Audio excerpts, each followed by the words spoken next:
The crystalline dining hall of the Imperial Dreadnought Flame of Dominion stretched vast and empty, save for one occupant. Admiral Krozeth, Supreme Commander of the 7th Fleet, sat alone at the obsidian table that could seat 50. His scales, deep crimson fading to black at the edges, gleamed under the cold starlight filtering through the reinforced viewports.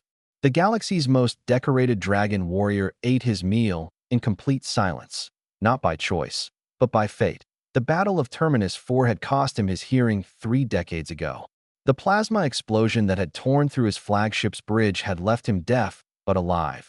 A cruel irony for a species whose culture revolved around the ancient songs of war and the thunderous roars of victory. While his tactical brilliance had only sharpened with time, Krozeth had become a ghost among his own kind, unable to participate in the ceremonies, the battle hymns, the social bonds that tied dragon society together. So he dined alone. Always alone. The human servants moved like shadows around the periphery of the hall, refilling his goblet, removing empty plates, their presence barely acknowledged. Humans had been part of the Empire for 2 generations now, ever since Earth had been absorbed into the Dominion. They were considered useful, intelligent enough to serve, weak enough to pose no threat. The dragons tolerated them with the same indifference one might show a particularly clever pet. Emma worked the evening shift in the Admiral's quarters, her 8-month-old son Jason strapped to her chest in a cloth carrier. She had no choice but to bring him. Childcare on a military vessel was non-existent for servant class, and her husband had died 6 months ago in an engineering accident. The dragons had expressed neither sympathy nor concern.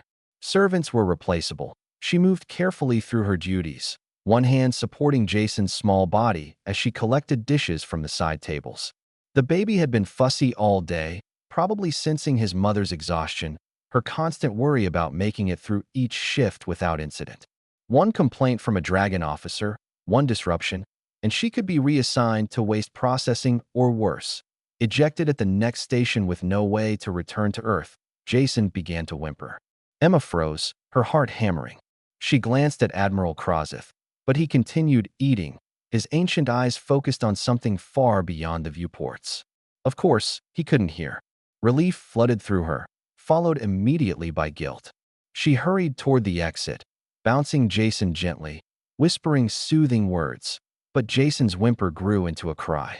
Then a wailed. Emma's hands trembled as she tried to quiet him, but he was overtired, overwhelmed by the ship's constant vibrations and artificial lights.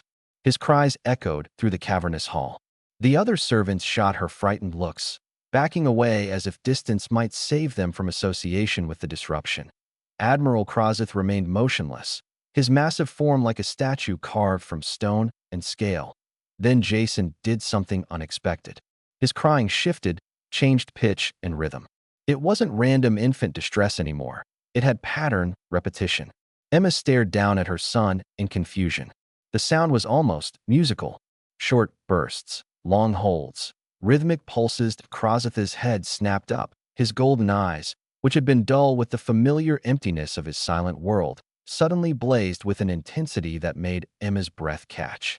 The dragon rose from his seat, his full 20-foot height unfolding like a dark monument to ancient power. Every servant in the room dropped to their knees in terror, but Krozeth wasn't looking at them. He was staring at Jason. The baby continued his strange vocalization, completely unaware of the massive predator approaching. Emma wanted to run, to beg forgiveness, but her legs wouldn't move.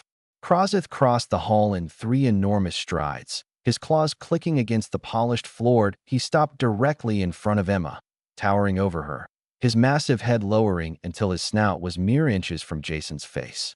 The baby fell silent, his wide blue eyes meeting the dragon's golden gaze. For a moment, the universe held its breath. Then Jason laughed, a pure, delighted sound, and reached out with his tiny hand toward the dragon's scarred muzzle.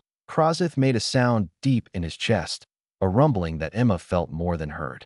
His eyes closed, and something impossible happened. A single tear, crystalline and strange, rolled down his scaled cheek. When he opened his eyes again, he looked at Emma truly for the first time. His massive claw moved, and she flinched, but he was reaching past her, toward the communication tablet mounted on his belt. His claws, designed for rending ship hulls, moved with surprising delicacy as he typed. The tablet's holographic display projected words that glowed in the dim hall. Your child was singing the mourning hymn of the lost, an ancient dragon ceremony, nearly forgotten. I have not heard it, truly heard it, in 30 years. But I felt the vibrations. His voice carried the frequency through the floor, through the air itself. How does a human infant know our most sacred songs? Emma stared at the words, then at her son, who was now gripping Krozeth's claw with both tiny hands, babbling happily. I don't know, Admiral. He's just a baby. He doesn't even speak yet. Krozeth typed again. Dragon hatchlings sing before they speak.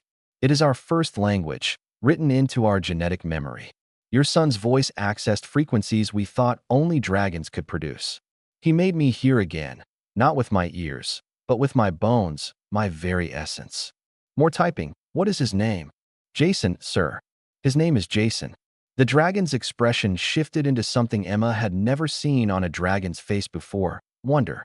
Jason, a human who sings in the dragon tongue. He straightened to his full height, then gestured to his table. Bring the child. Dine with me. I would know more about this miracle. As Emma uncertainly approached the Admiral's table with Jason in her arms, she realized the other servants were staring not at her, but at Krozeth. For the first time in decades, the lonely dragon was no longer dining alone. And in the years that would follow, they would speak of this night. The night a human baby's cry bridged the impossible silence between species. The night the Empire's most isolated warrior found connection in the most unexpected voice. And the night humanity proved once again that their true strength lay not in weapons or technology, but in their capacity to touch hearts across any divide, no matter how vast or ancient. The deaf dragon Admiral had thought himself forever alone in his silent world, but a human child had shown him that some songs could be heard without sound, and some bonds transcended the limitations of flesh and scale. Humanity, fuck yeah.